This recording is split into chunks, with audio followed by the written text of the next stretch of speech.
नमस्कार, मैं हूं आपके साथ अनुष्का और आप देख रहे हैं आज की बड़ी खबरें फटाफट अंदाज में। नमस्कार, मैं हूं आपके साथ अनुष्का और आप देख रहे हैं न्यूज़ 9 पर आज की बड़ी खबरें फटाफट अंदाज।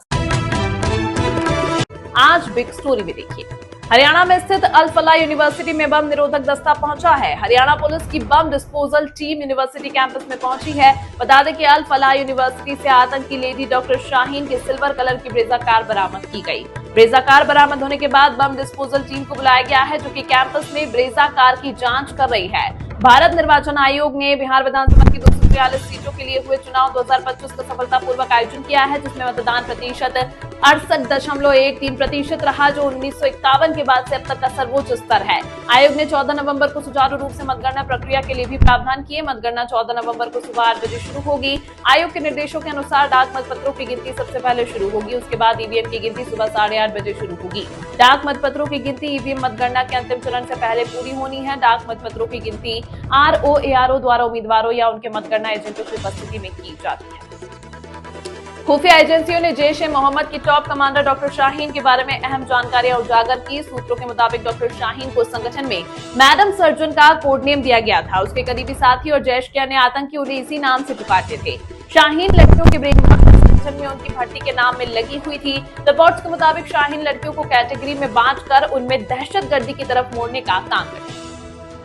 कर्नाटक के बेंगलुरु में एक कार ड्राइवर को जानबूझकर अपनी कार से 2 पहिया वाहन को टक्कर मारने के आरोप में गिरफ्तार किया गया, जिससे बाइक सवार और पीछे बैठे यात्री गंभीर रूप से घायल हो गए।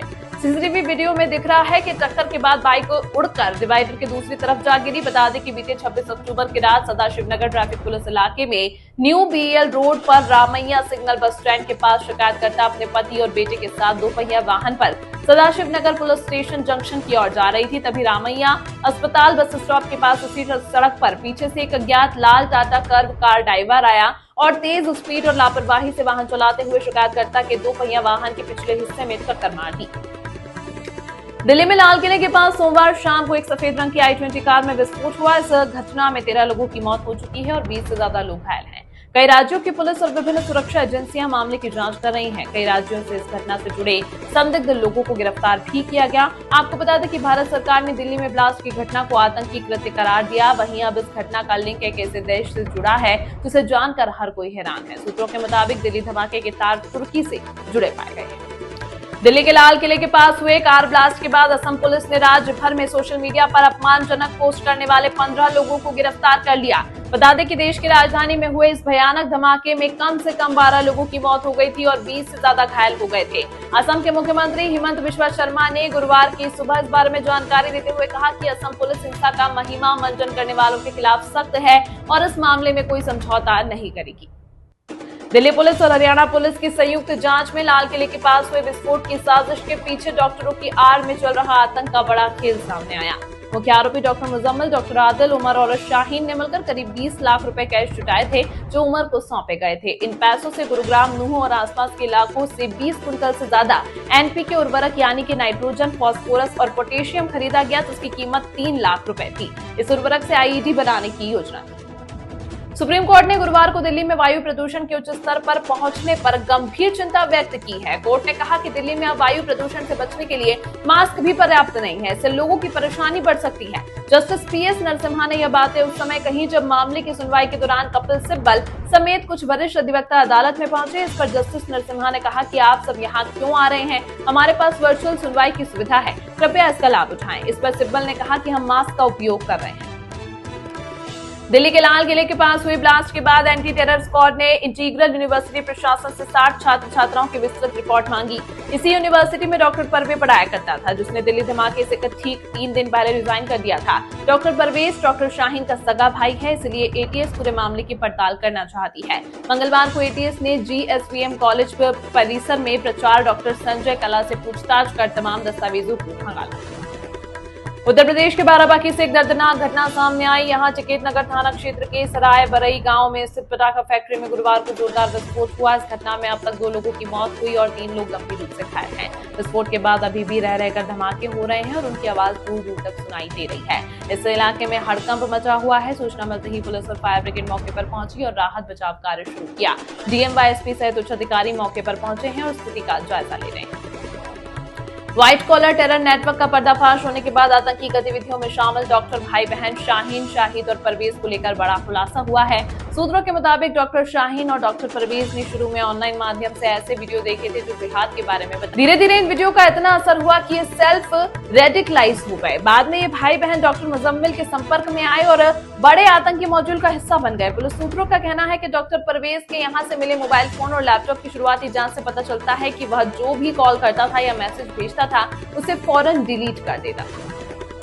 राजधानी दिल्ली और आसपास के इलाकों में वायु प्रदूषण ने लोगों का सांस लेना मुहाल कर दिया है। नोएडा में वायु की गुणवत्ता में गिरावट को देखते हुए वायु गुणवत्ता प्रबंधन आयोग ने क्रमिक प्रतिक्रियाकारी योजना के तीसरे चरण को लागू किया, जिसके कारण नोएडा प्राधिकरण को शहर भर में निर्माण गतिविधि और वाहनों की आवाजाही पर सख्त प्रतिबंध लगाने पड़े।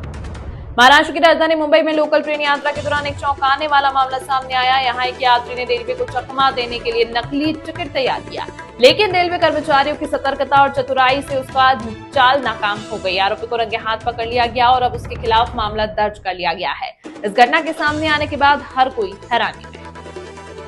महाराष्ट्र के आदिवासी बहुल मेलघाट क्षेत्र में कुपोषण से शिशुओं की लगातार हो रही मौतों पर बॉम्बे उच्च न्यायालय ने राज्य सरकार को कड़ी फटकार लगाई। अदालत ने इस स्थिति को भयावह बताते हुए सरकार के रवैये को बेहद लापरवाह और असंवेदनशील करार दिया।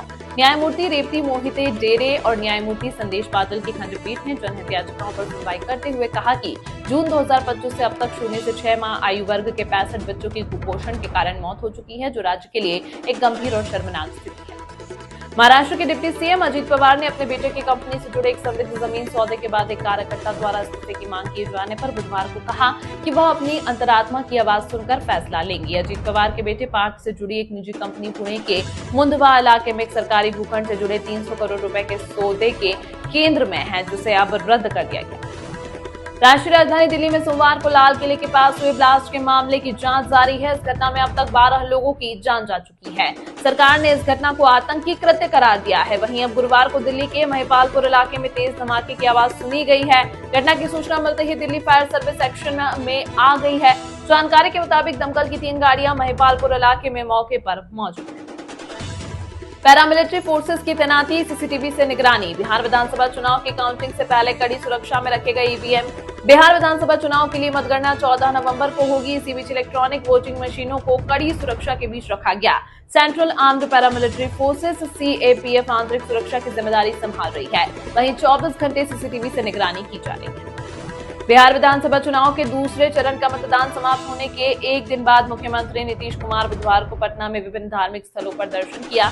उन्होंने दरगाह, मंदिर और गुरुद्वारे में मत्था टेका तथा राज्य में शांति एवं सद्भावना की कामना की। सुबह सीएम नीतीश अपने सरकारी आवास से निकले और सबसे पहले पटना हाईकोर्ट परिसर में स्थित मजार पर पहुंचे। वहां उन्होंने पारंपरिक तरीके से चादर पोशी की और राज्य में अमन चैन की दुआ मांगी।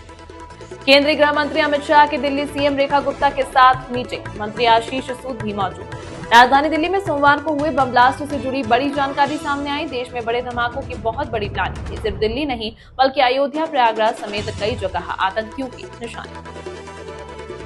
दिल्ली में बम ब्लास्ट के बाद गुरुग्राम में भी पुलिस सतर्कता बरत रही है। गुरुग्राम के डीसी ने आगामी नववर्ष और गणतंत्र दिवस समारोह को लेकर अभी से ही एडवाइजरी जारी की है। डीसी ने भारतीय नागरिक सुरक्षा संहिता 2023 की धारा 163 के तहत सभी cyber cafe, PG, guest house, धर्मशाला, होटल, कार्यालय और मकान मालिकों को निर्देश दिया जाता है कि वे सभी आगंतुकों, किराएदारों, कर्मचारियों और मेहमानों का रिकॉर्ड एक रजिस्टर में रखें। तो ये थी आज की सुर्खियां। बाकी खबरों के लिए मिलेंगे अगले वीडियो में।